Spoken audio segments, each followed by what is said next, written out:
আল্লাহ তাআলা যদি কোনো ব্যক্তিকে ভালোবাসেন তার 4টি আলামত হলো, 1 নম্বর আলামত হলো আল্লাহ তাআলা নিজে স্বয়ং তাকে ভালোবাসেন এবং ফেরেশতা হযরত জিবরাইল আলাইহিস সালামকে বলে দেন, হে জিবরাইল, আমি অমুককে ভালোবাসি, সুতরাং তুমিও ভালোবাসো।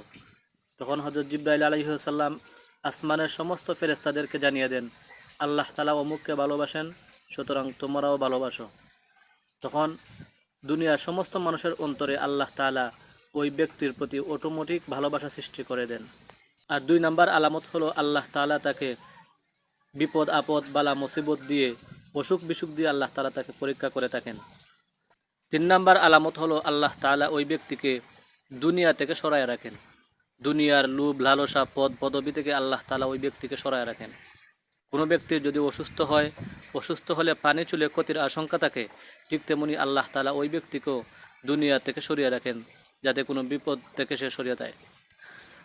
আর 4 নম্বর আলামত হলো আল্লাহ তাআলা ওই ব্যক্তিকে নেক আমল করার তৌফিক দান করেন।